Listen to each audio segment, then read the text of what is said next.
Welcome back to Making the Argument. In case you aren't aware, I am the only one here today because Nick and Tina are currently on their way to Georgia. They're going to be hanging out with their son Luke this weekend. He's graduating from basic training. And so obviously we had to give him off for that. So unfortunately, you guys are stuck with me. But I do have some good news because today we have a special guest on the podcast all the way across the pond in the UK. He's going to be talking about what's going on with our sister country in the United Kingdom. There's a lot that's going on related to some of the crime and policing legislation, the Online Safety Act, the immigration protests, and some polling that shows that Starmer's government is not really popular. And honestly, I can't really blame the Brits for wanting to vote him out of office, even though he's only been there for 12 months. So, with us today is Jonam Ross, who Nick has previously interviewed just over a year ago. Jonam has a unique background. He's not really into the politics, but he's into the psychology of what's going on, not just in his own country, but in large parts of the West. He has a lot to share with us today about what's going on in his home country, what's really driving a lot of the animosity, what's driving a lot of the malaise, and what can possibly be done about it beyond just simply vote harder in the next election. Because let's be honest, there's a lot of people in the United Kingdom, and it's not difficult to blame them for feeling like that every single time they vote in an election, it doesn't really change anything. In fact, if anything, things seem to be getting in. I'm butchering this, but if anything, things seem to be getting worse over time, right? They voted for Brexit, immigration got worse. They voted the Tories out, the situation got worse. Now they might be voting Labour out in the next election, but are things really going to get a whole lot better with reform? Well, we're going to try to answer that question in today's podcast. But like I said, with me today is Jonam Ross. Jonam, how are you doing? Christian, excellent to be here. Thank you for having me. I'm great.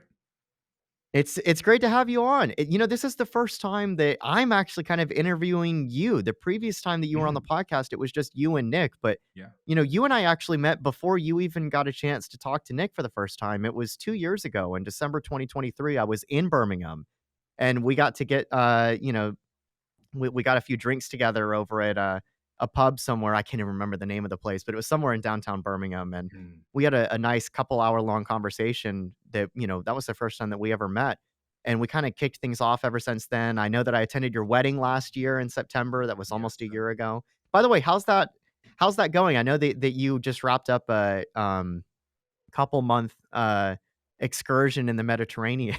6-month excursion. Yeah, it's been great. We wrapped up in the UK last year.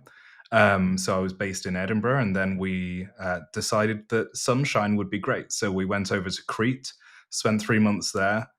Crete and Easter is amazing. I highly recommend it.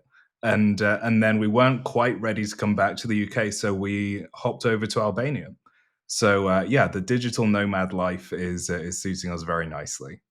All right. Well, Jonam, I'm sure that look, I mean, I was in Italy for just a couple weeks, so I'm sure 6 months in the Mediterranean must be great. But all good things must come to an end, right? And Hmm. you're back, you are back in Keir Starmer's Britain, and from what I'm seeing here across the Atlantic, there's a few things that have been going on lately that quite frankly, it seems like it's just a repeat of some of the chaos that was going on last August, actually. It seems like every single summer it's the same story, right? You have some sort of crime that takes place, it's connected to something related to the migrant crisis. People get upset and angry, they start protesting in front of hotels that they're being put up in. They start taking to the streets, the police show up, and then things start getting ugly. And then the response from the Starmer government is, we're going to crack down on the real perpetrators of this injustice, the protesters. Never mind the fact that usually the protesters are showing up because there's something happening related to a migrant does something, right? A migrant commits some sort of heinous act.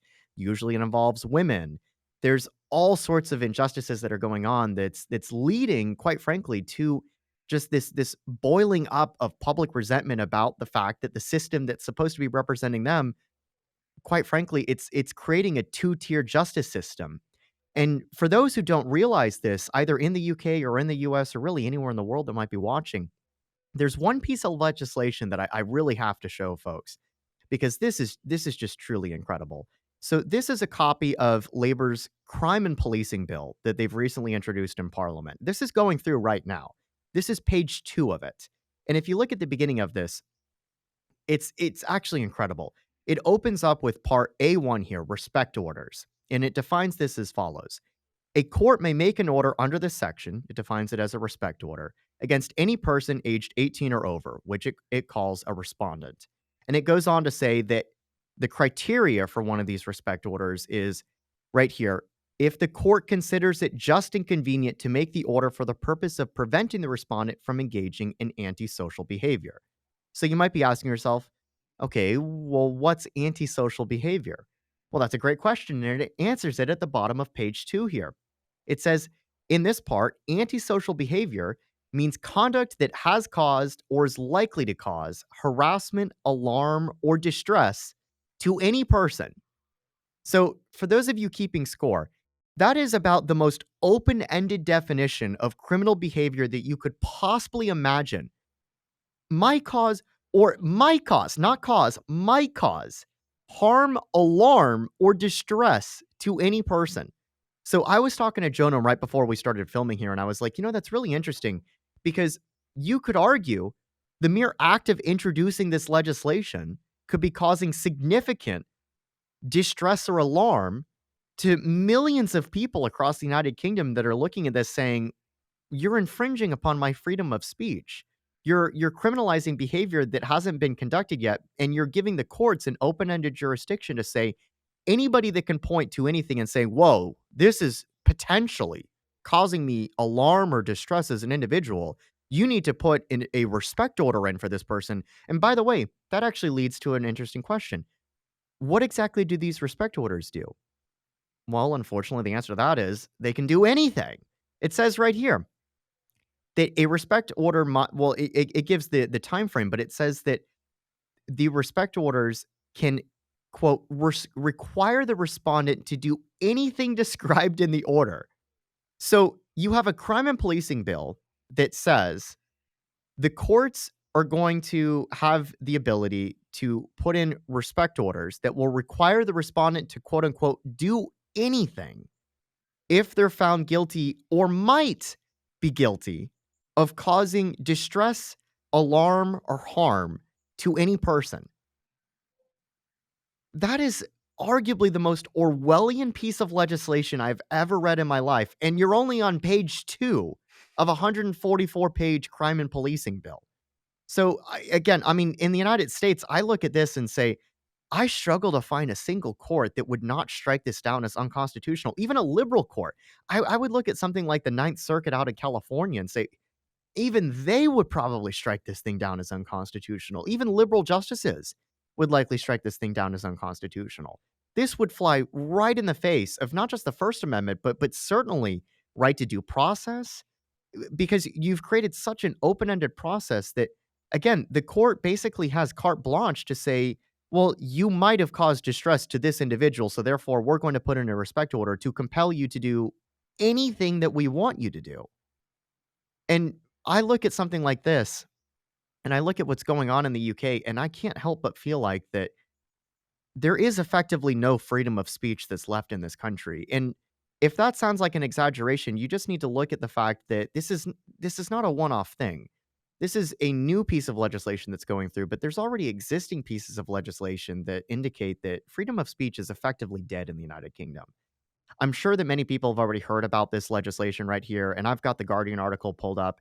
It's pretty egregious, the framing that they've got, which is actually the reason I want to show it with the audience, because, of course, as usual, the real story is not the fact that freedom of speech is disappearing before your very eyes in the United Kingdom, the country that actually gave birth to freedom of speech. No, the real story is the fact that the far right is doubling down on censorship claims. So this goes on to say that, the UK's Online Safety Act has led to a fury of protests about the fact that content that was originally going to be taken down because of fears of, children being exposed to harmful content. Well, that's actually being used as kind of it's a Moat and Bailey tactic, right? It's being used as the scapegoat, as the key, to get your foot in the door, to really censor content that has nothing to do with protecting children, but instead has to do with protecting the government from criticism. And so between this piece of legislation that, by the way, there's over 400,000 people that have signed a petition to repeal this, to force Parliament to debate the topic of repealing this.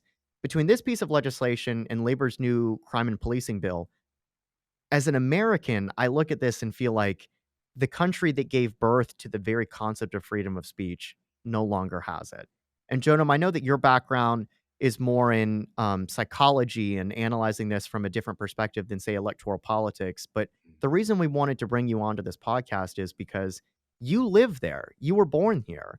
Yeah. And my first time meeting you was in Birmingham, one of these cities that actually is kind of a hotbed for some of the protests against mass migration and some of the censorship topics. And so I kind of just want your take on what you feel like's going on in your own country right now. It's fascinating to observe how there's been this like a pot boiling over on the stove, and it's taken a couple of decades to gradually reach this point. But there's like an arms race that seems to be going on between the sort of ruling government class and everyone else, all the other citizens. And so, as decisions are being made, whether it's to do with mass migration or whether it's to do with energy pricing and the various situations that afflict the average citizen, people are getting less and less happy. And then, as that dissent is increasing, then in recent years, the censorship is starting to increase. And so you have this thing of these voices speaking out louder, the dissidents, and then the policing clamps down on it even harder. And I believe, from my perspective, that this online safety bill where people are getting arrested or having police visit them from just social media posts, um, I think that it's a positive thing in disguise. Not that it's a right thing or should be happening, but it's forcing people off the internet so that then now where else is there to go? If you can't go and rant on Facebook or you can't go and rant on X, where else is there to go? The energy has to go somewhere. And so you'll go and you'll speak to your friends in person, or people will go and attend protests. And so they're actually forcing people out of the internet, which is kind of a dead space, really. You're not going to change anything with a Facebook post, I don't think. You guys in America could change your Facebook profile picture to a Union Jack flag, and it wouldn't change anything for us over here. But going out into dialogue with people and actually driving new behaviors, that's something that can only happen in person by leaving your screen in your living room and really uh, finding civic engagement. So I think people are finding their feet with it, and at this point people are kind of unclear, like, well, what do you do? I guess we protest. And that's perhaps good as a show of solidarity as long as it remains peaceful.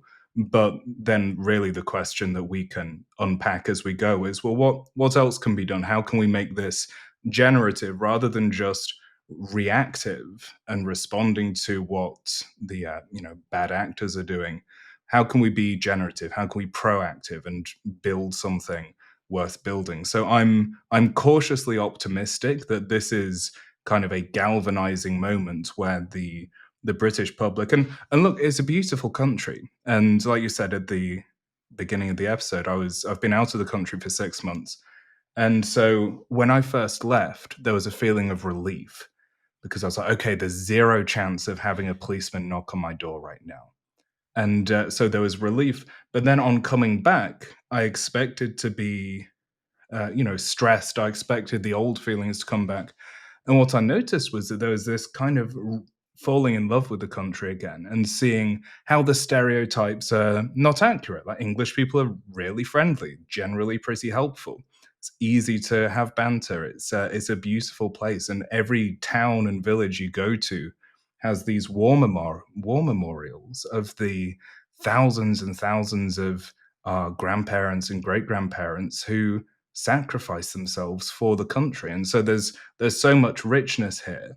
And so I've got this new appreciation for seeing, like, it doesn't have to be over. We don't just have to roll over and accept an inevitable demise. And I think there is something that can be done while still remaining peaceful, while still remaining law abiding, and being compassionate to the different parties that are at play. That's a really unique framing of it, and it's certainly why it's certainly one that I struggle with at times because I typically have a much more pessimistic outlook of things, but that silver lining that you laid out, I think, is actually kind of important for a lot of people because it's essential to remember that, look, your point about, like, online activity is actually well taken because I see a lot of people, myself included, who sometimes get sucked into the vortex of what's going on X or even what's going on YouTube, and then forgetting that action actually requires or sorry, substantive change actually requires action being taken in real life. Now, I do think that we're getting into an environment where increasingly the line between online activity and real life is increasingly being blurred, and that might actually explain a large chunk of the government censorship efforts, not just in the UK, but in other Western countries as well. You have similar crises going on in France and Germany, in Canada until recently. I would argue until the last election in the United States here as well. But your point about how, look, the frustration, the anger, the righteous, the righteous fury that's kind of, boiling up and has been for quite some time in the United Kingdom, that's actually not going to disappear just because the government's passing a bunch of censorship bills. In fact, if anything, it's actually gonna grow. And if it can't express itself online, well, it's gonna express itself in person. Now, there's 2 angles to look at on that. One is a, arguably kind of like a mob mentality type way, which you see this in example after example when you have, public anger that spills out in a form of uncoordinated acts of kind of vigilante justice. Things don't really work out. And that's not to say that the anger is not justified, right? But it's to say that when it's not directed, when it's not coordinated, when it's not towards a specific end goal and it's just frustration, you typically don't get a positive outcome. Some of the best examples that I can think of actually were a lot of the COVID lockdown protests. Those didn't really go anywhere at the start because there was no political force that was trying to unite again, to unite these different groups that were protesting the government's actions in 2020 in a positive direction that could actually lift the lockdowns. We actually saw this in Canada with the convoy trucker protest, right? You had a bunch of Canadians, rightfully so, were furious about the constant lockdowns that Trudeau's government were putting into place, and so they drove to Ottawa to protest day and night with their trucks, blaring the horns and everything, and yet it was just themselves. It was just in a when I say it was just the mob, I don't mean that in a disparaging way, like, that these people were bad people or that they didn't have that they didn't have good reason to be doing what they were doing, but there was no coordination. There was no on the political side, there was nobody that was trying to harness this energy and direct it in a way that could actually achieve an end state. It was just a mob of people that were upset and that were complaining. And again, it was right to be upset. It was right to be complaining, but there was no substantive action taken on the political side to direct that anger in a positive way. And I mean, we have the data that shows there's a lot of anger, and I don't think online censorship bills are gonna make it go away. If anything else, it's gonna make it grow over time. I've got one bill, sorry, not one bill. I've got one poll right here that I wanna show you, which is from YouGov, and this shows that 56% of Britons say that immigration is currently the number one issue facing the country right now. This is the highest it's been since right before the Brexit vote in 2016. And what's crazy about this is that immigration has overtaken not just the economy, but also the NHS as the number one issue that's facing the country. Usually, when you look at opinion polling in the United Kingdom, just like in the United States, it would be, the economy is always number one. But in the United Kingdom, typically the second or at the very least the third issue would be the NHS, right? There's always long wait times. It's, the fact that you're paying all these taxes into a service, but then you're not really getting the type of quality service back that the government is promising you. You've got a lot of people complaining about lack of access to care, certainly in rural places. There's an enormous backlog. There's inefficiencies within the bureaucratic system. And all parties kind of agree on that. They just take different aspects or different approaches to trying to solve the problem. Labor's, approach so far seems to be just throw more money at it and hope that the problem goes away, but it's not going away. And I think that the reason that the NHS is no longer polling as like the top issue or even the second issue is because a lot of people are now associating it actually as an extension of the immigration issue, right? You have millions of people that come into the country, some of them illegally into the country. And what's happening is that they're getting access to those same services that the native British population have been paying into their entire lives. And so the system's becoming overburdened because you've created basically a welfare system that's catering to anybody around the world that has the ability to get into the country. And you see the same thing with the economy as well. one of the biggest issues that I see, particularly with people like in our generation, Jonam and I are close to the same age. I'm 31 and Jonam's 30, I believe. 32. And so when you look at younger millennials or Zoomers, one of their top issues is housing. Well, look at the housing situation in the United Kingdom right now. Part of the reason that housing is so expensive is not just because of things like, the Town and Country Planning Act from the 1940s that the Labor government actually put in after World War II. It's because you have a migrant crisis where, housing is being eaten up basically by a large percentage of the population that aren't really contributing to the economy, but they are taking on social services. And so I look at a lot of these polling issues when it comes to educate or yeah, education's another one too.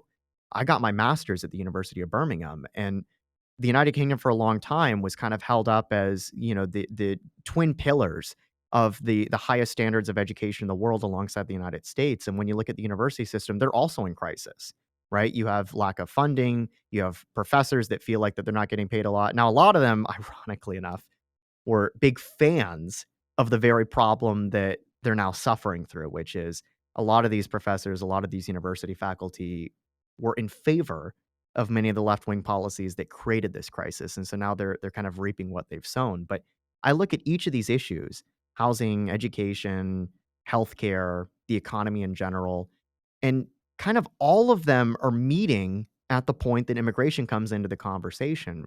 And so I think that that's really the reason why immigration has popped up as the biggest issue right now in the United Kingdom. But I want your take on it, especially as somebody that traditionally wasn't heavily involved in politics when he was younger and is now kind of living through some of this stuff, seeing the protests, seeing the government action, seeing the polling.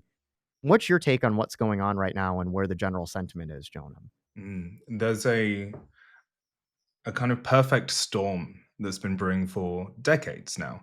And I think just the psyche of the British community, the British culture, the default setting of us is very thick-skinned, stiff upper lip, stoic. Although those stereotypes are pretty true. And it's like, if you've got a problem, just keep calm and carry on. And there are all those great signs from World War II. And there was a grittiness back then which over time I think has become weariness. And so then in the post war, sort of post empire era, the loss of national identities happened. We shared talking yesterday, there's a great quote about how the UK finds itself in the same position Icarus would if he'd survived the fall. And so, as a nation, the idea of uh, identity, of nationhood, of purpose, of what we're building, of what we can be, and not just what we were, that's really drifted over time. And so then um, that headspace has been colonized with things like progressivism, things like wokeism.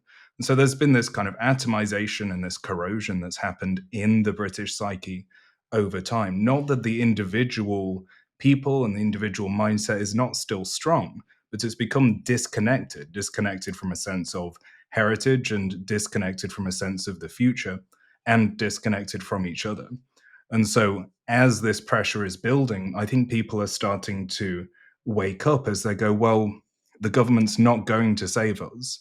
The government's arguably causing a lot of problems. And so the natural kind of stoicism and tolerating things and trusting the government is starting to turn. And I had this thought recently about how do you guys know about Guy Fawkes Night, Yes. the 5th of November? But I'm sure that we have some some members of the audience in the United States that might not know about it. So, So Jonam, could you briefly explain what it was? in brief, and you maybe remember the story better than I do, Christian, but in brief, we have this national holiday, I think on the 5th of November, where they have a big bonfire and burn an effigy of this guy called Guy Fawkes. And he was a rebel who was trying to blow up Parliament, who was trying to rebel against the government. And I thought, how funny is it that we idolize and we celebrate the execution of a rebel versus, say, if you go to Crete, for instance, the whole place is filled with statues of freedom fighters, and this idea of rebelling against tyranny was really celebrated. But over here, because he lost, it didn't work. And so then the suppression of dissent is something we celebrate on a yearly basis. And how strange is that psychologically? And so what seems to be happening lately as this kind of escalation of policing and censorship is meeting with this kind of rising tide of dissent is that people are saying, well, actually, no, just calling out for the government to help us is not enough. That's not cutting it. And then people are looking and seeing, well, what does the future look like for my children? And so there's this kind of catalyst moment where people are saying, what next? And what next for me and what next for us? So that makes it exciting, but it also means that there are different paths, like you just said. That it can go down the mob mentality route, which is dangerous and counterproductive, and tends to it may solve certain problems, but it brings more problems with it. And then the other side, which is, well, can we do something that's generative and uh, has syntropy in it, where the opposite of entropy? Yeah, so later in this episode, I want to really talk about some of the potential solutions here because for a lot of people in the United Kingdom, and again, this mentality also existed in the United States, in many respects still does. I, I get the feeling as an outsider that there's this sense of hopelessness that it doesn't matter how hard we vote, things just keep getting worse, right? I look at the Brexit vote in 2016. A lot of that was driven by immigration. A lot of that was driven about this desire to reclaim national sovereignty from a transnational organization that was headquartered in Brussels, the European Union, and it went through, and then they had, they dragged it out for years. It wasn't until, 2020 that the United Kingdom actually left the European Union, and right before COVID and the lockdowns and everything else. And so, in many respects, everybody across the board ended up being dissatisfied with Brexit, either because they didn't want it in the first place, or they didn't think it was properly implemented, or the timing was bad, or everything that took place, post Brexit ended up falling apart. But there was this attempt to reclaim national sovereignty and in many respects reestablish a rooted national identity with the Brexit vote. That went through. And then you had the 2019 election, which was a wave victory for the Conservative Party. And a lot of people also had this idea that, we're coming back, right? Boris Johnson ran a great campaign, and then look at what happened immediately after he won that election. You had what was known as the Boris wave. A lot of the surge in mass migration, both legal and illegal, took place under the Tory government, and that's the reason why they were voted out in a landslide in the last election. So then you get to 2024, and the entire immigration crisis is blown up massively to the point that even the Tories' own voters feel like that they'd been betrayed by their own government. And so what did they do? A huge chunk of them peel off and vote for Nigel Farage's Reform Party. Well, unfortunately, what that does is, because of the way that the first past the post system works in the United Kingdom, that ends up splitting the vote on the right, and it gives Labour an enormous governing majority in parliament, even though they end up winning one of the smallest victories in the entire history of parliamentary elections in the country as a percentage of the popular vote. They only win barely a third of the electorate, and yet they have something like 400 seats in parliament. Today, they have a little bit fewer than that because there's been independents that have peeled off. I know Jeremy Corbyn starting his own party.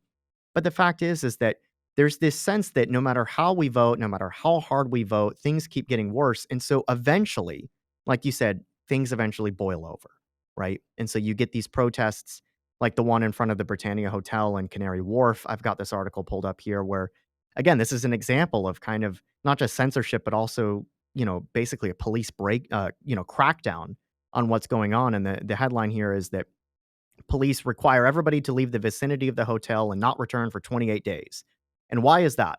Well, because a lot of them are showing up in front of this hotel that's housing a lot of these migrants, and they're, displaying banners, far right symbolism.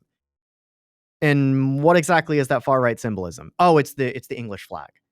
Oh, it's banners that say we don't want, illegal immigrants committing rape crimes here. We don't want sexual assault on women and young girls in our country, especially importing those type of people into the country. And then the response from the police is, you're the problem here. Not the ones that are committing the crimes. No, the real crime is the protest itself. It goes back to that article from The Guardian that I was showing, where, the real scandal, the real story is that the fact that the right wing is doubling down on censorship. Ugh, I'm butchering this word. The real problem is that the right wing is doubling down on censorship claims. Okay, I'm gonna have to do that again. We're gonna have to cut that whole thing. Um, Look, the problem is that I think the response from the government is to kind of point the finger at the retaliation that's taking place within the general public rather than address the fact that there's some substantial problems going on with government policy itself as it relates to housing, as it relates to the NHS, as it relates to the economy, as it relates to immigration, especially immigration. And the response again is to say, no, no, no, no, no. The real problem is the right wing backlash. Well, I'll tell you how you can get a really bad right wing backlash. You can keep criminalizing people that are taking to the streets protesting the fact that you're not doing what they want. The real scandal is not the fact that people are taking to the streets. The real scandal is that it took so long to get to this point. Because as Jonam was saying earlier, I think that the British people are incredibly patient. But, that patience has limits to it. Eventually, things get to a point where they feel like, well, we can't vote our way out of this problem. So what do we do? And I think that there's multiple perspectives that we have to look at here. So one is the government's perspective. I think that at this point, Keir Starmer's kind of lost control of the narrative. He's looking at this situation. Certainly, he's looking at the polling situation right here. And look, I've got the Nowcast pulled up. The current polling state right now for Labour is pretty abysmal, right? They came into parliament with 400 seats, and now they're sitting here with 125 as the projected seat count at the next election. Now, granted, they've got time. They technically don't have to call an election until 2029. They've only been in office for 13 months. But these numbers are atrocious. They're basically as bad as the Tories were going into the 2024 election. And what's even crazier is that it's a third party for the first time really since the 1980s that a third party is polling in first place. The last time that we saw this was briefly in the Thatcher government. The Liberal Democrats, or kind of the predecessor to the Liberal Democrats, had a brief lead. It was um, back then they were known as the Alliance, but they kind of fell apart. Thatcher ended up winning in a landslide in the next election, and they basically imploded and became the Liberal Democrats of today. And if you want to go any further back than that, you have to go back to basically World War One to find an instance where a third party was polling as strongly as Reform is right now. And so most of the betting markets and the polling industry shows that, look, if an election were to be held today, Farage would win basically by a landslide. And both Labour and the Tories would be obliterated nationwide. And if you look at the map here, I know that it's blown up, but look at this. I mean, North England, it's, you're looking at like, Hull and Yorkshire and Manchester and Liverpool and all of these like North England former manufacturing towns and cities, right? The part that used to form what they call the Red Wall, the historic stronghold of the Labour Party. It's an open revolt against them right now. And I think it's in large part driven by the fact that Labour has adopted this technocratic model of government, which is we're going to clamp down on anybody that's trying to ask these substantive questions about who belongs in our country, what our country stands for, what's the identity behind it, and we're going to impose censorship. We're going to impose, crackdowns using the police force. We're going to outlaw dissent. We're going to shut down websites, end free speech online. And if you're going to show up in person and protest in front of the hotels that are housing these migrants, we're going to arrest you too and ban the gathering in front of these government run properties now. And I think that eventually things just kind of boil over, like you were saying, Jonam, because the technocratic model, in a way, kind of denies that some of these questions are even legitimate questions to be asked. If you ask the question of who belongs in my country, that's a very dangerous question that, the new Labour government of today, of the 21st century, really, actually, you could go back to Tony Blair in the late 1990s. Since then, they kind of view these questions as illegitimate, right? It's, oh, you're being racist. Oh, you're being xenophobic. But you get to a point where using phrases and words to try to stigmatize people from, not taking action from what they're seeing in front of their own eyes, it just doesn't really work. And so I don't really blame people for looking at alternatives, certainly alternatives to the Tories and to Labour, the two parties that have been running the country for the last 80 years. And so they're looking to Nigel Farage's Reform Party as potentially the last democratic outlet to try to fix this problem. Now, hopefully that will end up solving it, but I have reason to believe that this might not be good enough. I think you and I are actually on the same page here that look, it's not enough to just simply vote harder. The people in the United Kingdom have been voting harder for at least 9 years now. I would argue going further back than that. They were probably voting harder in 2010 when they elected David Cameron's party. So if we want to talk about solutions, by all means, participate in the political process, cast your ballot, campaign, vote, do all of those things. I know that Rupert Lowe, for example, a former Reform Party member that was expelled from the party, he created his own interest group, a pressure group, not a party. He created a group called Restore Britain. And his whole point is that we're going to try to shift the conversation in a direction that will reward people across the political spectrum that are going to start talking about these substantive questions that were previously declared to be taboo. And so he's come out in favor of freedom of speech. He's come out in favor of deporting all illegal immigrants. He's come out in favor of massively restricting the amount of legal immigration into the United Kingdom because it's creating an identity crisis. And his entire thought process is we're going to go out there and support candidates across the board that are going to talk about these problems in a way that will address the concerns of the people that are taking to the streets and protesting. So I think that that's certainly a positive development on the political front. But Jonam, the reason that we brought you onto this podcast is because I think you and I are on the same page here that a lot of the issues are actually downstream of cultural issues and identity-based issues, and dare I say it, almost arguably a theological framing of things, not just an electoral framing of things. And when I say theological, I mean kind of like first order questions here. And that's where you really kind of shine when it comes to your own background, because like I said earlier, I've worked in electoral politics my entire life, and you've worked in psychology your entire adult life. And so where do you see things are standing, not just as from an electoral perspective, but from kind of a cultural or societal perspective of some of the things that people in the United Kingdom can start doing right now and over the Mm, course of the next 4 years or 5 years in the lead up to potentially a 2029 general election that can get the country back on the right track? yeah. So I'll share a little bit of context so that then the specifics make sense. So a large part of my background was in the process of helping people to de-indoctrinate from coercive cults and religions and high control groups to be able to rebuild life on the outside. And so what the process was how can you de-indoctrinate from a coercive tyrannical control structure, but then that's not enough because you've just burnt down your entire sort of psychological house, as it were. So then you have to rebuild towards something, and so this is where the process of taking that to what's happening in society is really important. Because what's happened, there's been an ideological collapse, and it's not been as sudden as being thrown out of a cult or a religion or something like that. It's been a gradual multi-generational drift,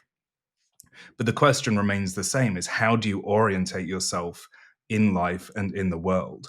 And so if you want to scroll down a little bit on that page to the next one, that's it, the foundations. So I put together this resource, which I think we're going to share with the audience. But there are certain things that throughout human history we have fought for, we have strived for, we have built for. And we spoke about this way back in Birmingham a couple of years ago.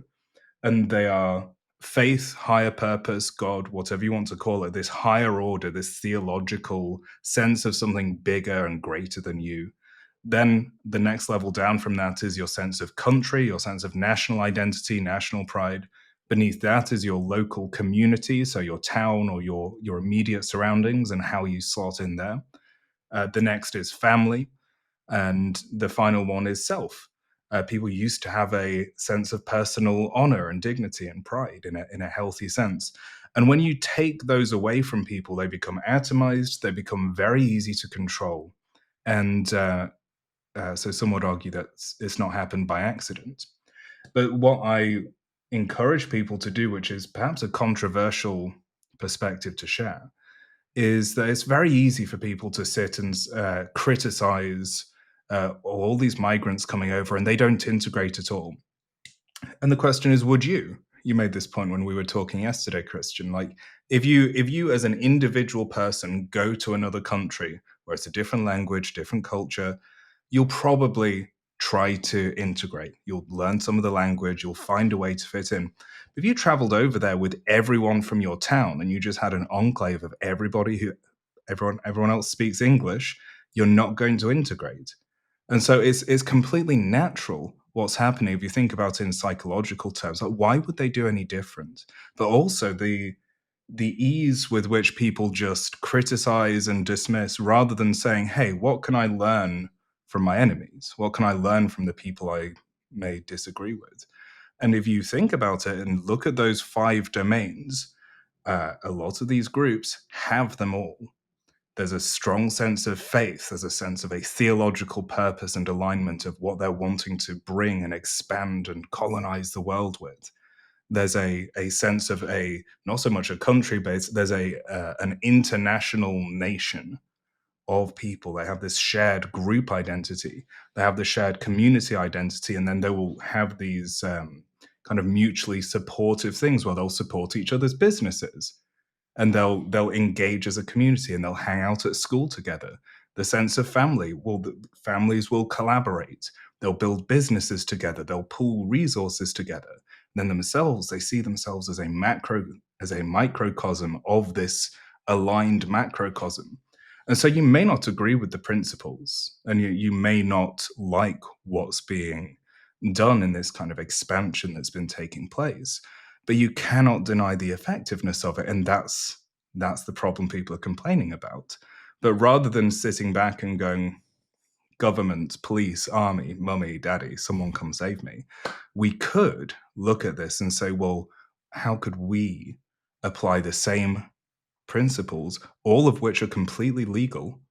None of what I just outlined is illegal or hostile in any way. But how can we use the same principles to find that sense of purpose of a higher calling, to connect with your sense of heritage and responsibility to the future, to find ways to just get to know your neighbors' names, get involved in local interest groups or just local civic things where people are helping each other out? They exist. There are some beautiful projects that are happening here in the UK, I'm sure in America too. And the family, the interpersonal relationships, if we can strengthen these things and start to build those connections, then the what's the expression, like the whole is worth more than the sum of the parts. And so as you start to pool the resources, pool the energy, pool the efforts, then rather than it just kind of pooling on the streets in the form of a protest, it can be directed like a jet of water that can drive community change, that can help build local businesses, that can build stronger communities, stronger church communities. And like that as a starting point, rather than just hoping someone else does something, we can learn from the process that we're seeing in front of our eyes. Because if we just did the same thing in our own country, then it would be utterly transformative.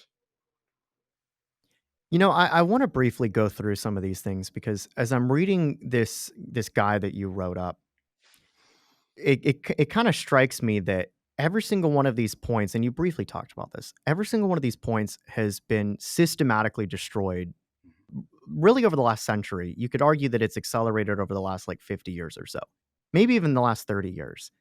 But historically, you're absolutely right, Jonam, that like when you go through all throughout history, not just in the United Kingdom, but certainly in the United Kingdom, there were historically four principles that drove people to kind of go out into the wilderness and go conquer nature and build civilization, right? You had a god, you had a king, you had a country, you had a community, you had a family, a wife, children, and then you yourself, especially as a man, you would be the one to go out there and do that.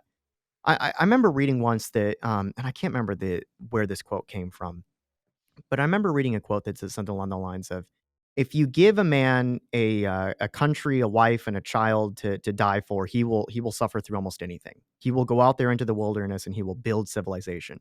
But if you take those things away from him, he will end up dying himself. He'll end up disintegrating." He'll collapse inwards. He will become in some ways what Friedrich Nietzsche called, the last man.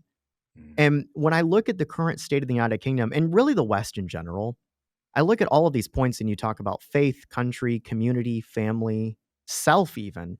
Every single one of these things has disintegrated over the last 100 years or so. Every single one of them. We live in hyper secular societies. We've completely stripped the concept of transcendence, not just out of politics, but out of the public itself. The United Kingdom has become very secularized over the last 30, 40 years. The United States has as well. When we look at the concept of countries, well, we live in really a post national West. What does it mean to be British? Nobody seems to have an answer to that question. Who even is British? Nobody has an answer to that question either. What is this experiment that you called, or even should you even call it an experiment for that matter? I see. I was about to call it an experiment because we're so used to calling it that in the United States. But in some ways, you could argue that the United Kingdom is not really an experiment. It's a rooted nation that has 1,000+ years of history behind it. But you have an entire generation of people, certainly the Zoomers. I would also argue the millennials, that were kind of taught and told and raised that no, there is no such thing as nations, right? There is no such thing as a national identity. That's racist, right? That's bigoted. That's xenophobic to even say that those things exist. And so I think the country component of that's completely gone, just like the religious component. And then what follows is the disintegration of communities. You know, I there was a 12-month period where I went to the UK twice for a week-long experience both times. I went to the United Kingdom in 2023 to get my master's degree. That's where I met Jonam for the first time. And then, ironically enough, I went back in 2024, about 10 months later, to go to Jonam's wedding. And both times that I was over there, I had this beautiful opportunity to go look at several of these like gorgeous cathedrals. Many of them are 800, 900 years old. And inside of a lot of these cathedrals, especially in like a lot of the rural towns in like say the West Midlands, I spent a lot of time there because I was in Birmingham. And luckily I didn't just spend time in the city of Birmingham. I got to go out. And when I went to see some of these, again, these cathedrals that by American standards, we just can't even comprehend the time spans. And a lot of them you have in the rafters, there's these war flags from the First World War that are hanging up, and you have these like plaques and pictures and notes, and these are all 100 years old. They haven't been touched in a century. You can tell like they're covered in dirt, they're covered in a century worth of dust. And you can tell that they were all these like veterans organizations that were setting these things up right after the war ended in the 1920s. But what was also interesting is that they were non-combat organizations that were setting these things up too. If you walk into a lot of these cathedrals, you'll see these like plaques and these flags, and it'll say who donated them. And in many cases, it wasn't just men that were fighting like in the trenches in France in World War One. It was people that were on the home front. It was women's groups. It was children. It was civic organizations. And so they weren't just veteran groups that were honoring their own dead, it was the entire country was doing this. And they would get together in these churches in the 1920s, and they would erect memorials, and they would honor their own community, especially the ones from their local towns and villages that fell in France on the Western Front in that conflict. And you had the same exact thing that took place in the late 1940s and early 1950s after the Second World War. And I look at the state of Western countries today, and in this case, for today's topic, the United Kingdom is a stand-in for a broader conversation. But I look around today and I'm like, would that happen today? And I think that the answer to that question is currently no. I don't see this revival of community in the same way that you saw it expressed in the 1920s or the 1950s. But it doesn't have to be that way. I think that a lot of us are living in an era where everything is dissolved. The traditional social structures that have given us meaning and purpose, not just in the last century, but in the last 2,000 years, all of those things have disintegrated. And what we've learned through that process is we have not become freer. We've actually become we are now living under a total state as a consequence of the disintegration of these traditional social structures. Because what replaces it as you get into more atomized individualism, as you take away faith, as you take away country, as you dissolve community, as you eliminate the concept of the family. I didn't even get into that with the collapsing birth rate. As all of those 4 things have disappeared, what's replaced it? Has it been some sort of libertarian utopia or liberal utopia where it's just mankind free of any sort of unchosen obligations is now out there able to express himself without any restraint whatsoever? No, what's replaced it is managerial tyranny. It's the technocratic state, it's the therapeutic state. It's Keir Starmer's government has replaced it. It's things like this crime and policing bill where the courts can declare, "Oh, you might be causing harm or distress to a person, so we're going to put in a respect order and require you to do anything that we decide we want you to do." That's really Orwellian, and then you look at, again, like the social media bills that are cracking down on freedom of speech. And then you look at the police response to some of the protests. I can keep going, but the examples they're all over the place to demonstrate that as we've stripped away these organic social structures that have given us meaning and purpose and placed us in a particular time and place that we felt like that we belonged to, what's replaced it has not been the liberation of mankind. What's replaced it has been a technocratic attempt to manage mankind. Mhm. And that, by necessity, requires a larger police state to govern personal behavior and actions. And so it's only a natural consequence that your freedom of speech would be taken away, that your freedom to protest will be taken away, that your ability to speak your mind online would be taken away. And now you're getting to a point where, the state has basically granted itself such vast powers to manage this swirling vortex of atomized individuals that courts can now basically do whatever they want to defendants within the court system if this piece of legislation goes through. And so I see people across the right, the broad spectrum of what we would call the political right, everybody from, classical liberals who, and I've those who know our podcast know how much I've railed against classical liberalism, but everybody from classical liberals to the most traditionalist conservatives, the most right-wing figures that you can possibly think of, are all looking at what's going on, and they collectively realize that there's a problem. But I don't think enough yet has been said on how do you fix that problem. Mhm. And yeah, of course, fight against the legislation, vote in elections. All of that's necessary. You have to repeal some of these bad bills. Of course, you need to have a parliament that's not going to be engaging in this type of activity. I'm not saying not to do that. But it's not good enough to just vote your way out of this process because in many respects, the electoral side of this is downstream of the disintegration of these cultural structures that gave people meaning and purpose for thousands of years. And that's again where I think you're spot on, Jonam, because this is not merely a political problem. This is, in many respects, it's a spiritual disease more than anything else. Mhm. And this is harkening back to the original thing we said quite near the beginning of the conversation. This is my hope with the online safety bill is that it can serve as a wake up call for people to say, hang on a second, I'm not safe online, so therefore I have to connect in person.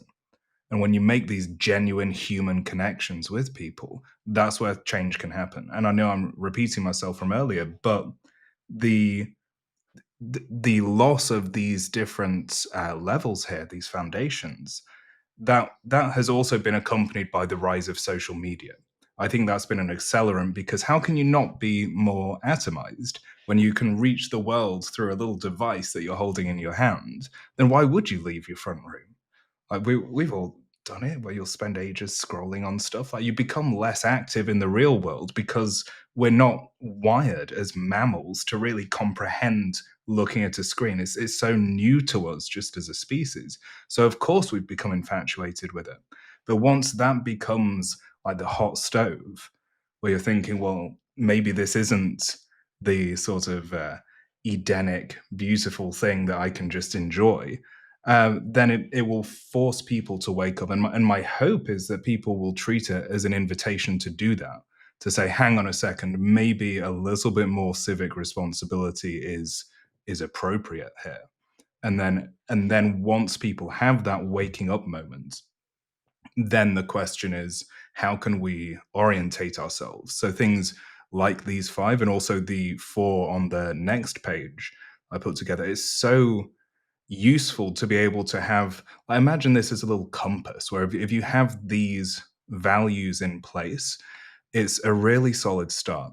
And what I found with people who are coming out of very controlling, coercive, tyrannical structures, whether that's a relationship, a family, or a full blown cult, is that when you start with that commitment to truth, then that becomes your North Star, where you can say, okay, what is true here? Where is my perspective falling short? What's the truth beyond my current perspective? And knowing that there will always be one, and that our perspective is necessarily limited. And having that striving where we're more committed to that than to our own opinions, hugely important. And when you find that love of the truth as much as a commitment to it, then it becomes a driving force. And then from there, we can say, well, on this foundation, what's the future we want to build? What do I actually want to create? This is goal setting 101. But if you have no target, you cannot hit it. If you have no destination, then how can you know if you're on track or off track? You can't. And so deciding something, just the best thing you can imagine, that seems like something that you could contribute to, like just getting in that trajectory, hugely important. And then the arguably one of the most important ones, and maybe something Brits will struggle with the most, is the courage to say no, to have boundaries. I wrote the line, boundaries aren't bigotry. It's the immune system. A body that has no immune system cannot survive. It will come into contact with a contagion and it will die very quickly. And so, likewise, our own psyche as individuals and as collectives, we have to have the lines of what we will and will not tolerate. You have to be able to say no to things in order for your yes to mean something. And then the fourth kind of point on the compass, if you like, is the idea of innovation, being willing to do something different, because we've been trying, sitting back and tutting for as Brits, we do that as a national sport level. We've done that for years, not changed anything. We've tried protesting, doesn't really change anything. We've tried writing letters to our MP. Does it change anything? Maybe, maybe not.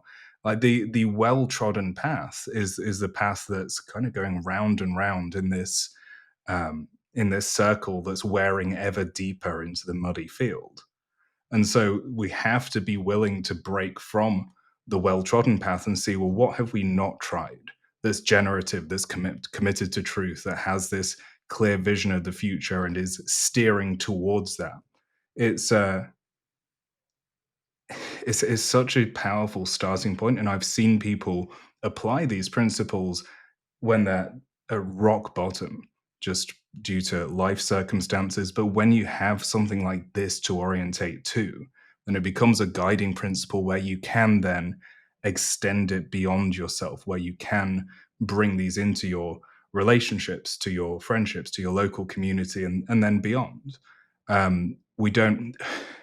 I think sometimes people get the conversation gets skewed a bit because it becomes a religious thing, and they say, "Well, you guys need to start not being secular anymore, and you need to start going to church and all these things." And then it starts that debate, which is an important debate, but it's a distraction from making any kind of short-term progress.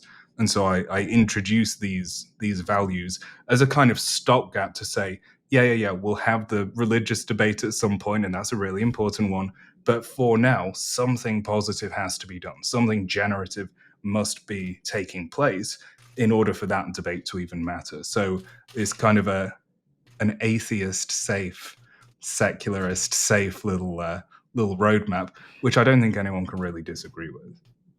Well, you told me once, Jonam, that atheism is not a rejection of God, it's a belief in atheism. And I totally agree with that point because it gets back to my own broader view that all politics is inherently theological. There's always a theological question that's being answered when a law is being passed, when a policy is being debated, because everything boils down to, is this good or is this evil? Is this right or is this wrong?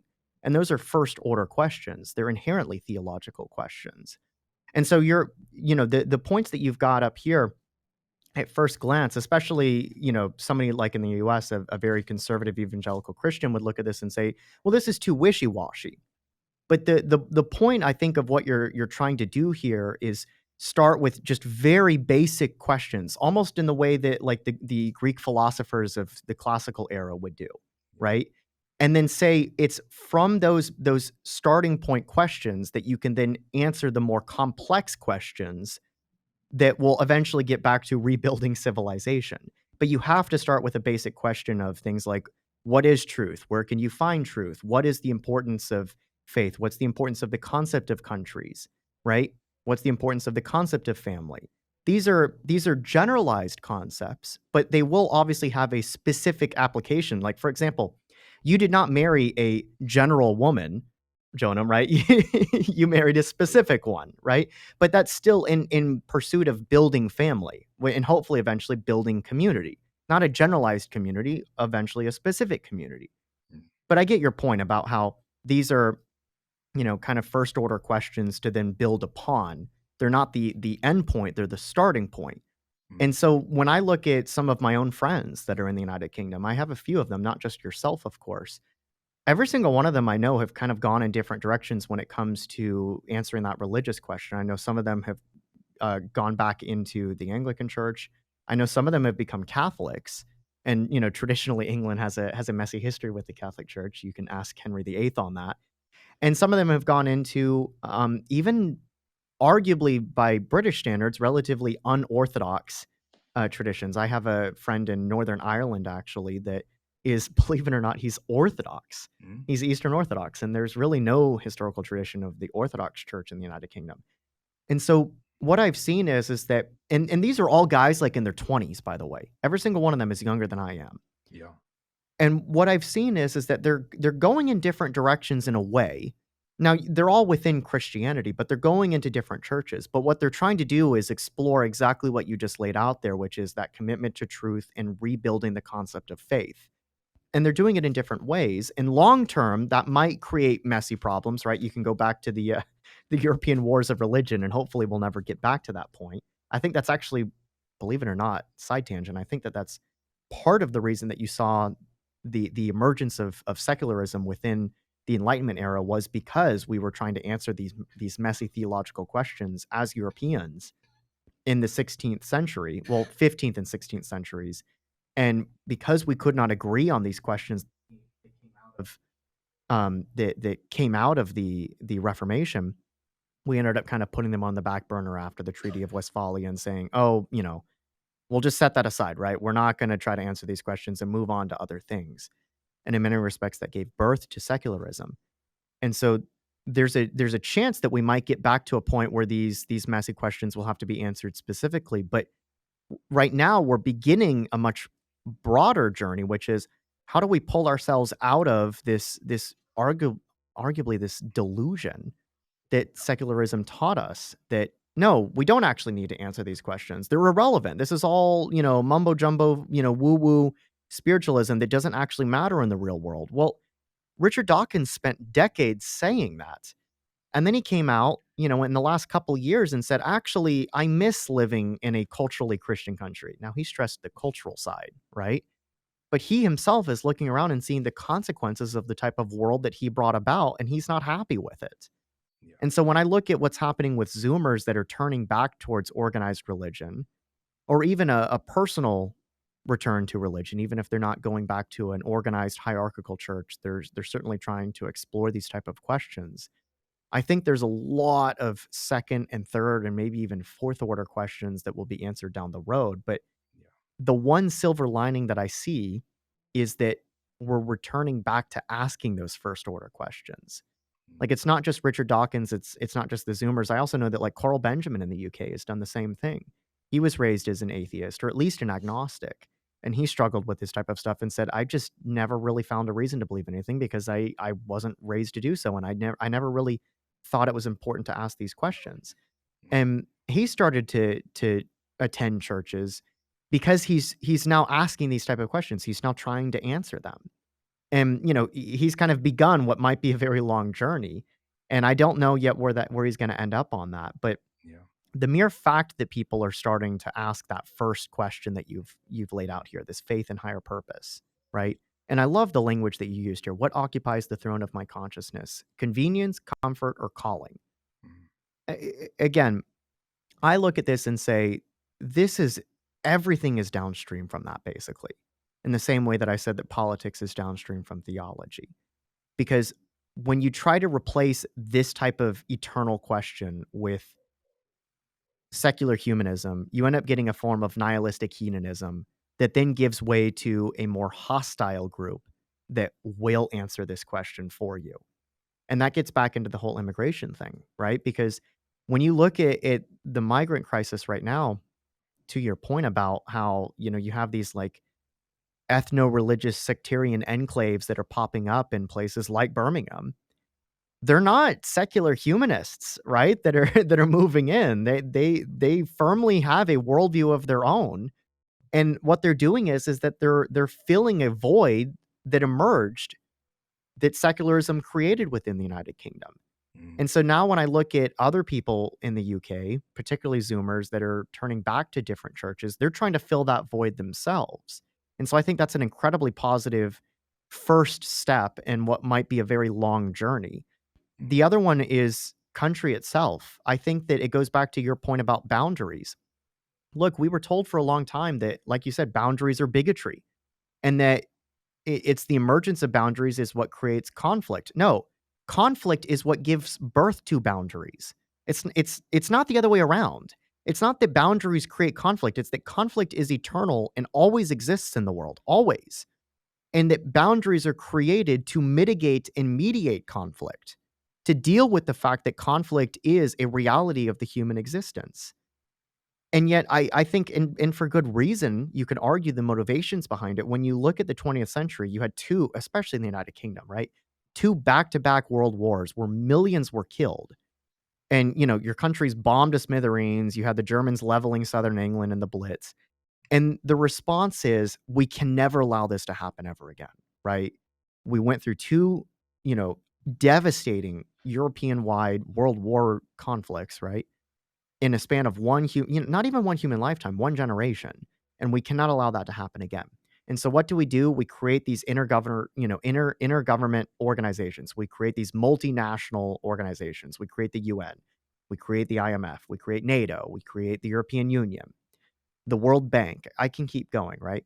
Some of these things you can argue made sense in the context of the world that they were trying to come out of. But you look at it 80 years later, and a lot of these things have stripped people, again, of meaning and purpose and have created a sort of technocratic tyranny where people feel like that they have no ability to govern themselves. And that even if they were able to govern themselves, they wouldn't know what they'd be governing towards because their very concept of the very concept of the nation state has been stripped away from them. And so I see the resurgence of nationalism as a positive thing. And I know that that term is a loaded term, especially in Europe. In the United States, not so much, but in Europe, that term is a very loaded term. But these are kind of eternal questions that have to be answered again, not because people are hateful, spiteful, mean bigots, but because they have to belong to something in order to know who they are and what they're doing on a day to day basis. Mhm. And then that brings me to the last point, and then I'll hand the mic back to you, which is the community and family component of this. The same problem is happening here in the United States. You have collapsing birth rates, the disintegration of the family structure. There was a data point that was making the rounds on Twitter recently. Somebody compiled the statistical numbers of 30-year-olds that were married and owned a house going back to the 1950s.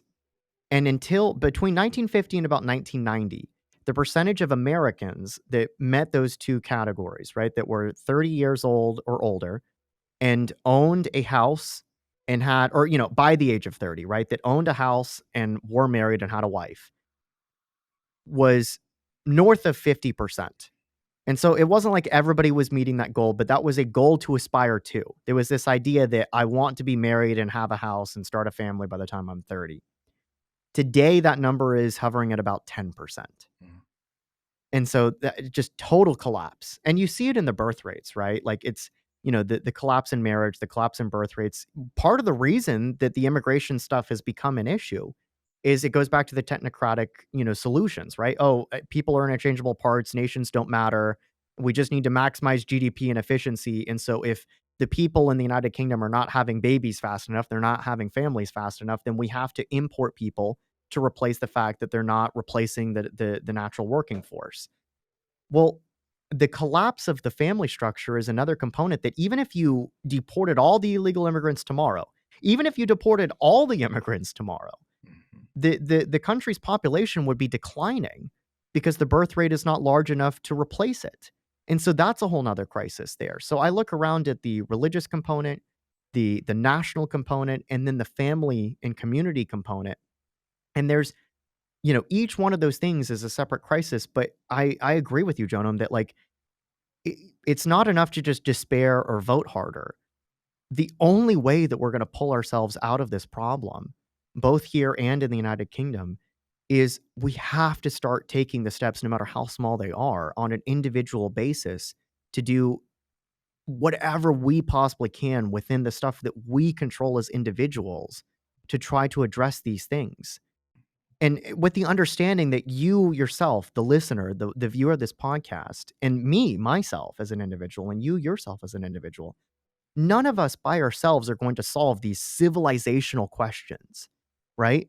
But we can, as individuals, take the steps to do our bare minimum, the work that's required of us as people to begin to solve these questions, these three fundamental questions here. Yeah. Yeah. I think one of the biggest turning points is when we stop waiting for permission to do things or to change. And you see this as an individual. One day someone will just have a glow up, as the kids call it these days. They just turn their life around, lose a load of weight, get in shape, get a great career, whatever it is. The change happens not because of some external conditions, but because they embraced the sense of permission. And when I last spoke to Nick, we spoke at length about the bystander effect, which is where people will see a problem and then they will not do anything about it unless they see other people engaging and trying to solve the problem too. Those are the cliff notes of the study. Well, the fact is that now we're receiving more and more evidence that actually you're not alone. Interestingly, I've never seen as many Union flags in the UK as I've seen since being back. I never used to see them when I was young. Maybe when the football was on, you'd see the St. George's flag, but other than that, you'd never see it. Now it's everywhere.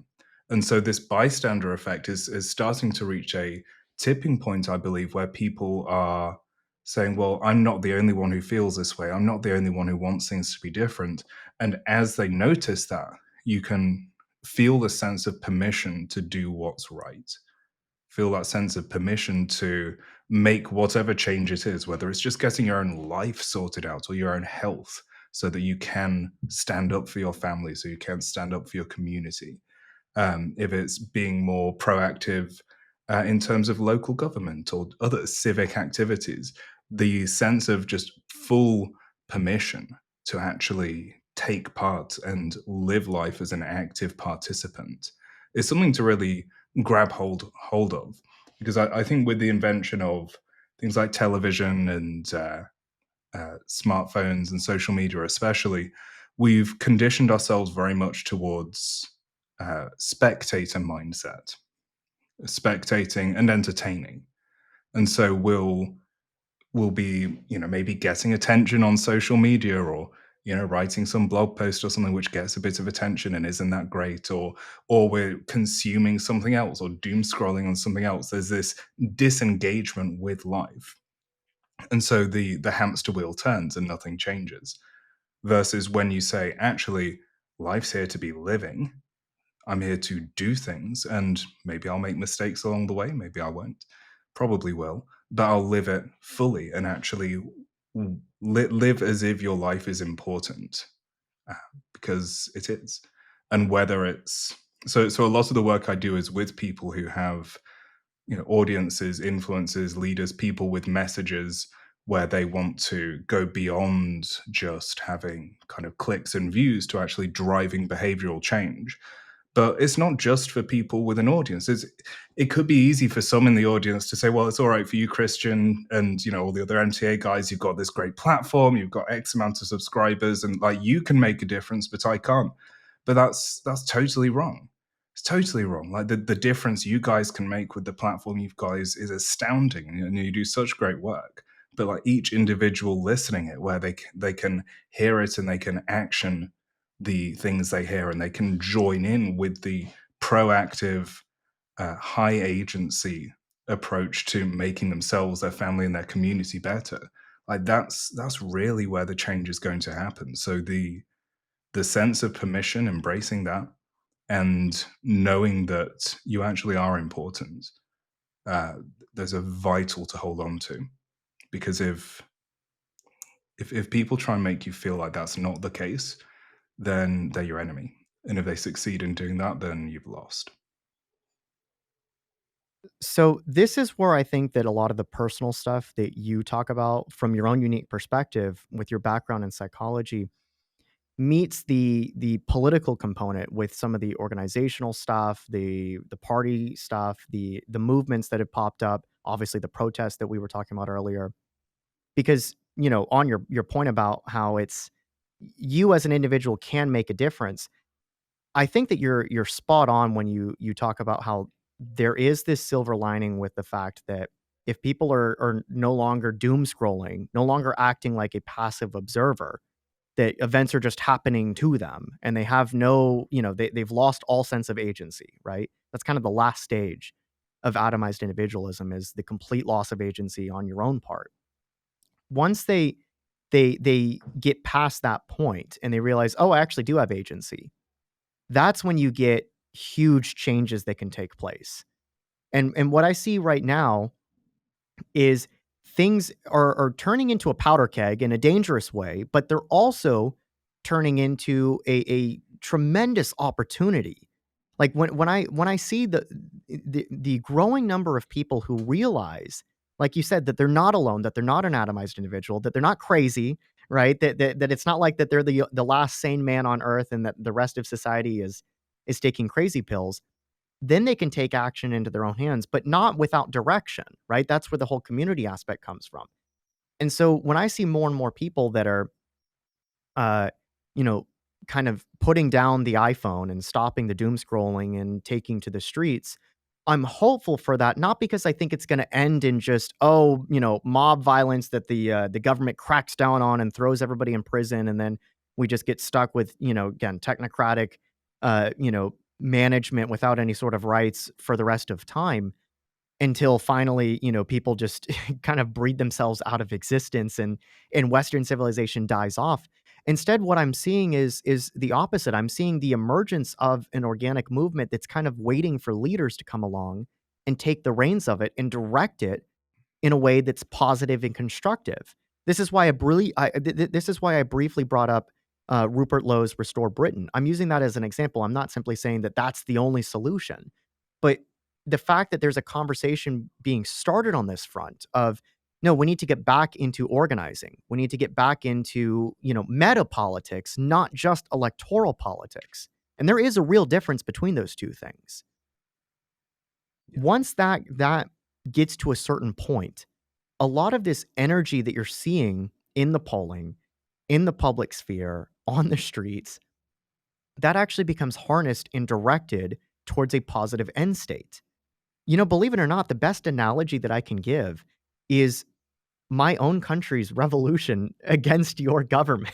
So hear me out for just a second. I What's don't wrong I with don't the mean to Brit? be yeah, I don't want to bring this up as like to pick on Jonam here, as the native Brit. Ha ha, let me bring up the American Revolution to pick on the Brit. But I actually think that there's something that we can learn from it because if you look back to the years, really the decade that led up to the American Revolution, there was a lot of, vigilante actions. You can argue that it was kind of a mob mentality at the start. Like, look at the Boston Massacre, for example. That was basically a mob, right? They were pelting the British soldiers with, snowballs and stuff like that until finally they opened fire, and we know how the story ended there. But there was nobody directing that mob to throw the snowballs or to tell them that, hey, pelting these poor soldiers that are just kind of doing guard duty that aren't really, you know, they're not running the show, right? Pelting them with snowballs is not going to change anything. Well, at the start, there wasn't really any sort of organizational structure that was directing this anger, this frustration that was going on within the American colonies at the time. And you didn't really have that until the immediate lead up to Lexington and Concord.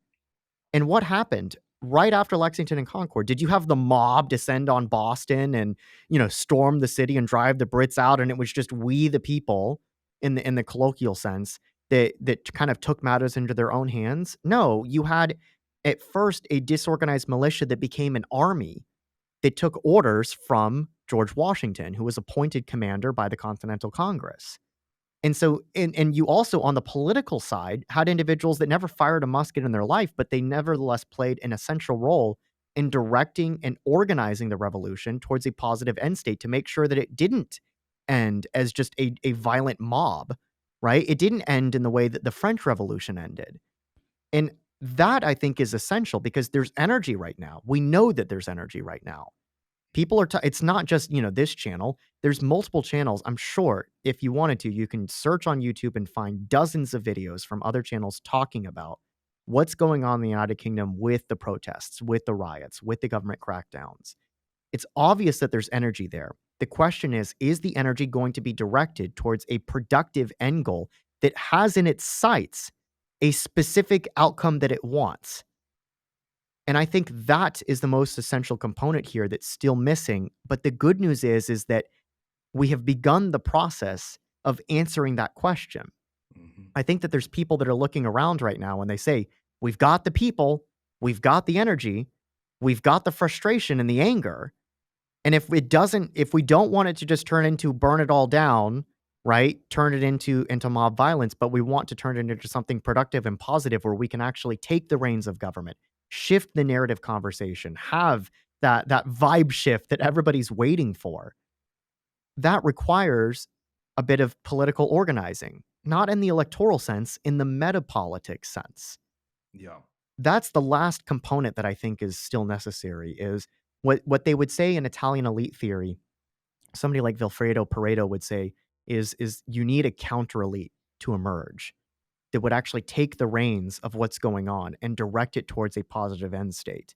And now, when I say that, I get a lot of people, especially in the American tradition, that get upset at me because they think that, oh, well, that's no different than what we have right now. Understand, what I mean is that every society has an elite. The question is, who makes up that elite and what end state is that elite pushing towards? There's positive elites in history. I would use our founding fathers here in the United States as a positive elite. They took the reins of the revolution, they directed it towards victory, and then they laid the foundations for the republic that I still live in. Unfortunately, it's a republic that's increasingly being chipped away right now, but they were a ruling elite. Now, they weren't a selfish elite. There's history is filled with examples of elites that have betrayed their own people, of elites that have evil, nefarious end states. I mean, you can look at Soviet Russia, you can look at Maoist China. Those are ruling elites as well, right? You can look at Chavez and Maduro in Venezuela. I would argue that you can look at the current technocratic elite that's running the United Kingdom and running many Western countries right now, like Canada, like France, like Germany, until very briefly, arguably still like the United States, because an elite is not just a bunch of elected officials, which is a whole nother conversation. But I think that that's the last essential component is merging the political with the psychological stuff that you were just talking about, Jonam. And Mhm. the reason that I wanted to do this conversation because, Nick was gone for the weekend with, Luke, his son, and Tina, his wife, and so it was just kind of, Hamilton, our producer, was like, "Christian, what do you wanna talk about?" And the reason that I wanted to talk to you is because you and I approach this from different perspectives. I've worked in politics my entire life, and you did not, right? Instead, you worked in psychology, and you came from a unique background where you understood what it was like to come from a kind of cult indoctrination like perspective and then to walk away from that and build something better. And I think merging those two perspectives of the political with the psychological is Mhm. how you answer that last question of who's going to kind of lead the counter revolution. Mhm. And it's it's gonna be people who are basically watching this podcast, and not just this podcast, of course. It's gonna be people that are participating in some of the stuff that we were just talking about. I think a potential answer to it might be somebody like Rupert Lowe's Restore Britain. And again, I've used that as an example, but it doesn't have to just be that. But this counter elite that's going to change the narrative are going to be the type of people that integrate the psychological with the political Yeah. in order to direct this energy towards a positive outcome.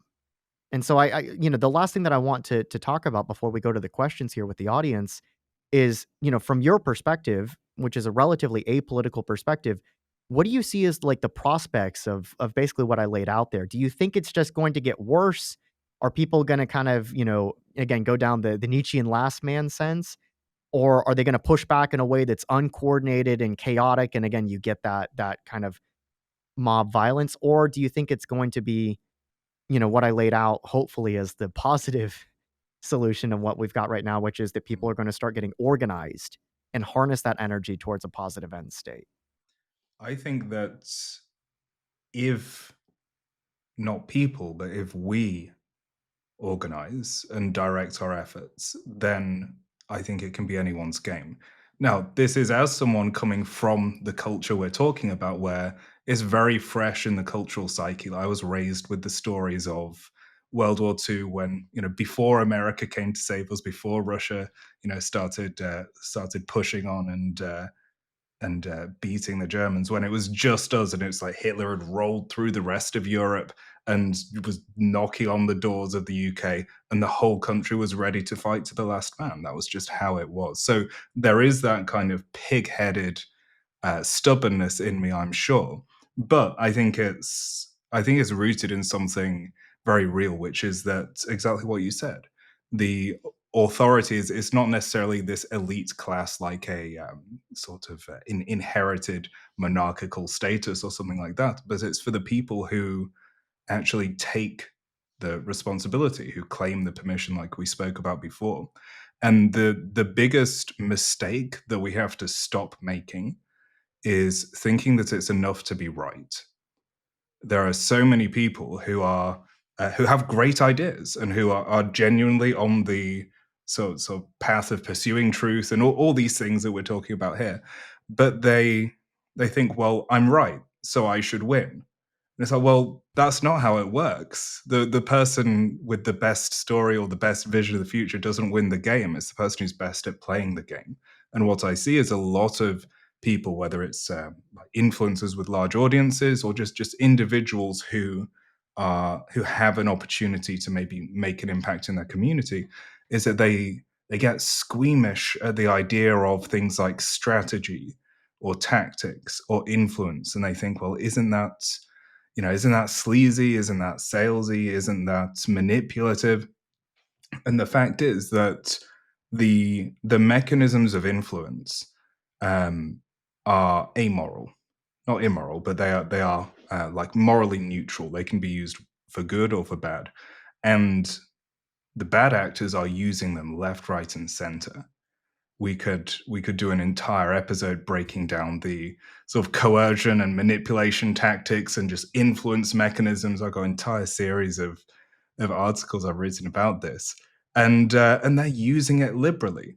And we're here on the arguably the ethically more moral side of things, who are looking towards the future and wanting something generative. And we say, well, oh, I shouldn't be strategic, I shouldn't be tactical, I shouldn't be influential. And it's a ridiculous paradigm that we just need to break through, which is why I put together the last link you have there. It's too long for us to go through all of it right now. I think it's quite an extensive thing, but throughout the course of my work and my career, I've been spending a lot of time with people who are or were in psychological operations. And so the question for me became, how can we, as good faith actors, how can we employ the mechanisms of influence in a way that's going to actually make a positive difference, and in a way that's still ethical and that still is ennobling to the individuals who you're leading? And A lot of people think of themselves as leaders, but if you're not leading people from one place to another place, if you have no destination, you're not a leader, you're just an entertainer. You're on people's screens, you're in their headspace, but you're not taking them anywhere. And so the big question that the movement builders guide that we'll be sharing in the links is exploring is how can you take the mechanisms of psychology and behavior and use it ethically in a way to steer outcomes where if someone wants to opt out and they don't want to go the way you're wanting them to go, that's their choice. But someone has to steer the ship. Someone has to take that initiative and be willing to say, I'm not just going to make a good case for why all of this is outrageous and the government is wrong and someone should come save us. I'm actually going to turn like passive spectators into active participants, and that the starting point of that is ourselves, but then it can go much further. And by this point it's not speculation, it's a well established science. Like influence at scale is a well established science, and maybe more arts than science in some places, but it's so well documented. Like humans have been doing psyops in a massive way for at least the last 100 years, and we obviously have a lot of documentation from that.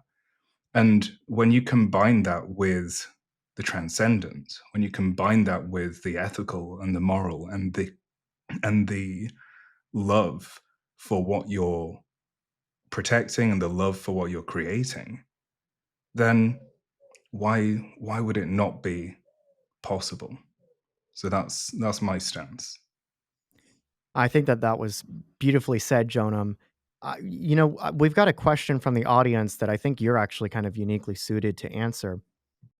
Whitfield says he has a question similar to our previous episode about Canada, where we talked about educating the public about what changes are possible and what changes are necessary. Do you have any idea of, you know, what type of changes are currently possible right now when it comes to not just educating the public, but also organizing them?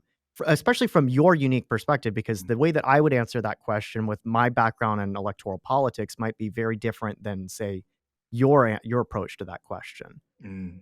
Yeah, my approach would be very much more from the grassroots kind of perspective, and so things like being able to go out and build a social network. There are some great sites like Meetup.com. I'm not sure which way they lean politically, but it's a place where you can go and meet people with shared and similar interests.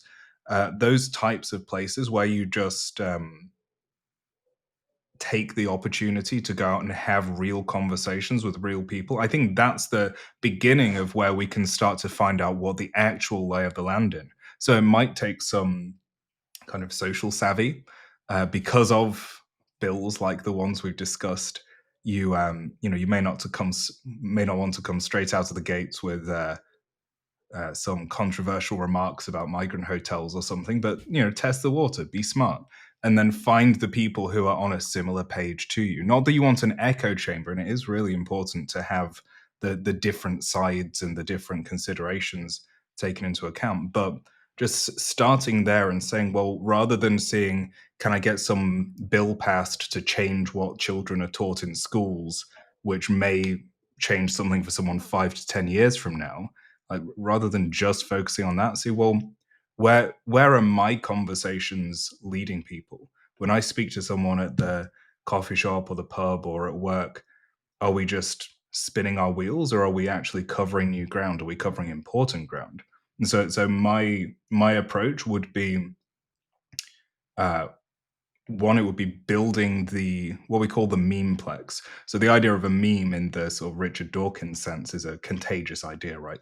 And a memeplex is a self-reinforcing matrix of ideas, self-reinforcing and self-propagating.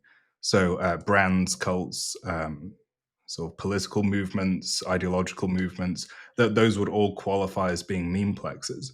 And so the structure of that and how you can take the structure of a memeplex and say, well, what's the change I want to create, like behaviorally?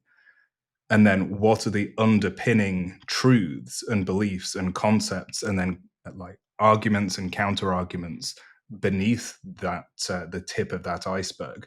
And you can construct it, you can predict it, you can design it. This is what I help people do, is saying what's the change you want to see, and then reverse engineer that to what obstacles do people have to get over in their mind to even consider it. What obstacles do they have to get over in order to talk about it, or in order to make a very small behavioral change? And so you can map that out and then work that into the conversations, into the, whether it's interviews or publications or, stuff that's released on social media. It doesn't even have to be that controversial. Very often it's that kind of slow, steady, but consistent propagation of these memeplexes that makes them spread and makes them catch, because it's reasonable. But you're able to, with intention, and obviously with integrity too, you're able to lead people from a starting position to a much more resourced and empowered finishing position, where they then finally have choice.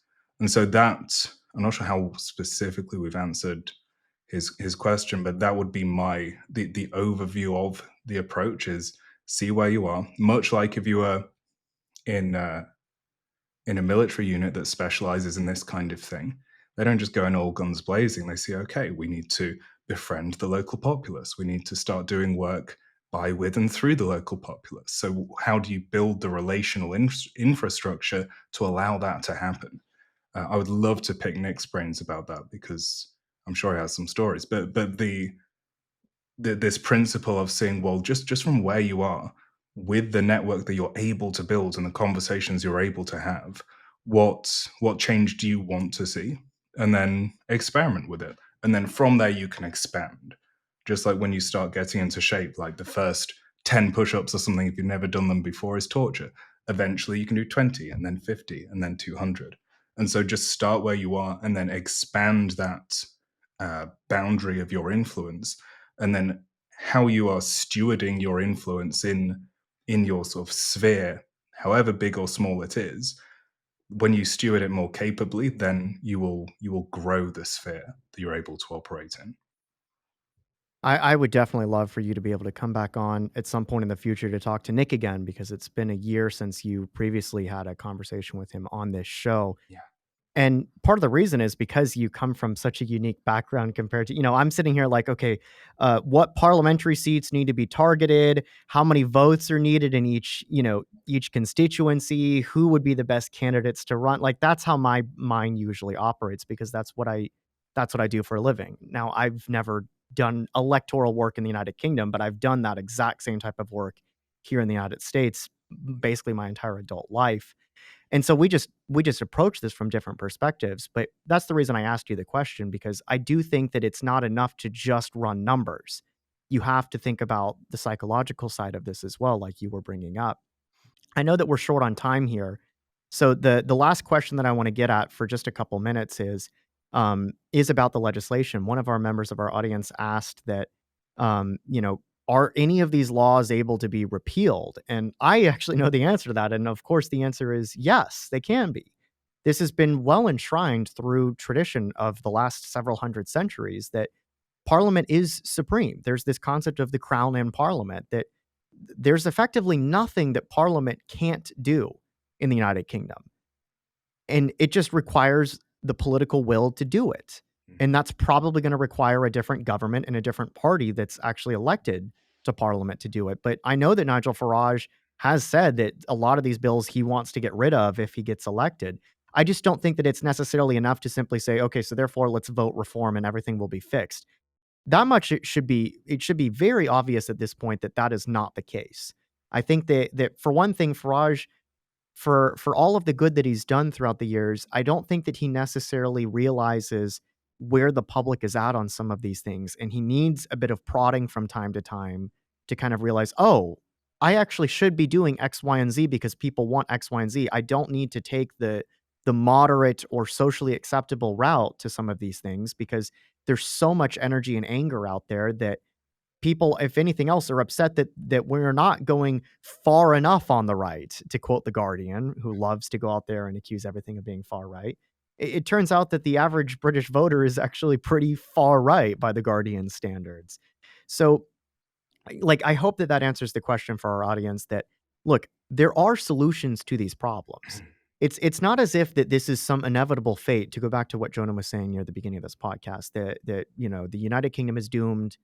It's gonna eternally be a police state, and everybody's gonna be overrun with open borders, and that'll be it. And the country will just fall apart. I don't think that that's what's fated for the United Kingdom. I do think that it is absolutely possible to turn what's happened to this country around in the same way that I think it's possible to turn around what's happened to my country. And, the two of us, we share our fates are in many respects intertwined. We've had a long and complicated history, sometimes friends, sometimes foe. I'm glad to say that right now I think that the United States and the British are probably more friends than foes right now. And not just in the sense that, like, oh, well, maybe our governments are at odds with each other, but I mean, like, what's happening to us as people, as Americans and as Brits, we are going through similar stuff just in different ways. And we're in different stages of this process, of this problem. And in that respect, I think that we can learn a lot from each other. I also think that it's important for us to realize that there are solutions to this. We just need to understand that it's not enough to just look at it from a political perspective. We have to think about these first order questions about how did these problems pop up? Because they did not just start with bad laws being passed. Bad laws were being passed because problems popped up. And then how do you solve that? And it's not good enough to just simply say repeal the bad laws because they came from somewhere. They came from something much deeper. And it's solving those problems that are essential. And it's having a plan to solve those problems that are essential to actually fixing things and getting us where we want to be. That's why some of the points that Jonah was bringing up in this podcast, I think, are so important because you can't fix the problem without a clear solution.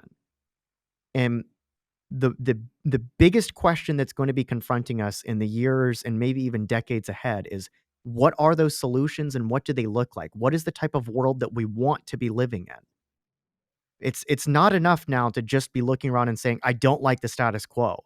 It's very easy to not like the status quo.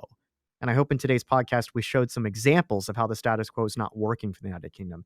But the next question is, okay, what type of country do I want to live in? What type of community do I want to live in?